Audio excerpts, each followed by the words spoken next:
Hello and welcome to today's episode of Focus Atlanta.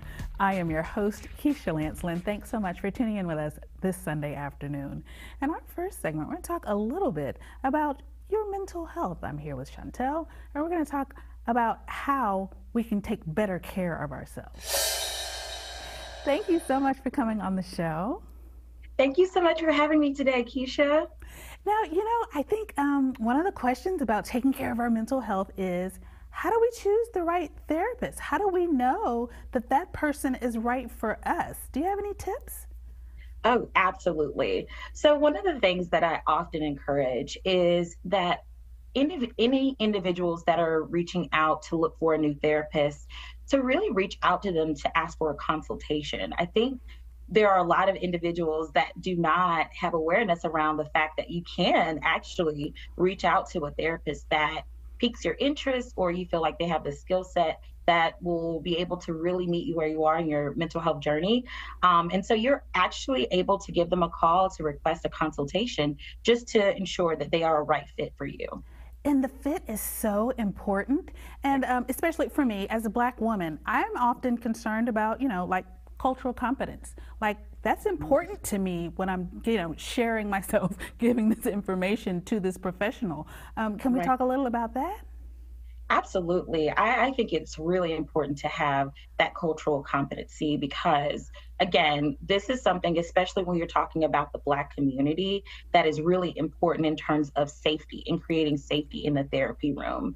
And so when you are seeking a therapist that looks like you, most of the time that's due to safety concerns, that if someone doesn't have that cultural competency, that they really can't empathize or understand where you're coming from and the things that you're really bringing into the therapeutic space.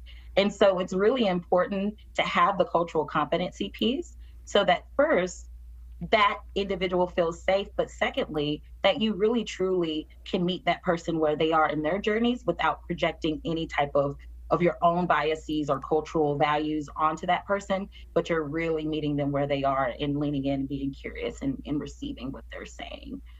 I've got to say, one of the words you keep using is so important, and that is safety. We are looking, we are yearning, we are hoping for that safe space where we can be completely authentic, right? Because that's the purpose. That's the purpose of your journey. That's the purpose of you coming to see this professional, is having that, security in the relationship. So I'm so glad that you mentioned it. I'm so glad that you keep using that word, because as patients, that's sometimes part of the stigma. Sometimes part of the stigma, the reason we don't seek the therapy we need. Yes, absolutely. You could not have said that any better, Keisha. Unfortunately, there is a history of just that lack of quality of care and just healthcare being shrouded in stigma and, discrimination and racism, unfortunately. And so that really hinders individuals, especially from the Black community, from seeking the services they really, truly, first of all, deserve and are worthy of, but, they really, truly need. And so there's this narrative that, if I'm seeking services for mental health, that is a sign of weakness, when it's quite the opposite. It's actually really being insightful. It's really participating in self-care and self-love. And it's prioritizing your health, because we can't talk about health without mental health, right? We can't separate the mind from the body. But unfortunately, healthcare tends to do that. And we tend to do that in the Black community because, again, mental health is very so much taboo in our community. And I would hope that, our community seeks this service because we really truly need it to be whole. healthy. Yeah, to be whole health and wellness, right? You cannot have one without the other. Yeah. So yes, absolutely. I'm so grateful that you've come on the show today, but I can't let you go without giving us a website. Is there somewhere that we can learn more, maybe about ThriveWorks or about, things that we need to get ourselves? We're steadily talking about that physical health. We need to get on the train of talking about the mental health too.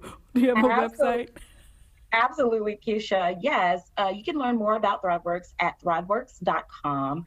And we have an array of different clinicians from different walks of life. And there are clinicians that look like us. And so I encourage you all to please be well. You're worthy of getting the treatment you deserve. And I can assure you that ThriveWorks is definitely the place for it. Oh, thank you so much for coming on the show. It was a pleasure to meet you. Thank you so much, Keisha, for having me. Absolutely.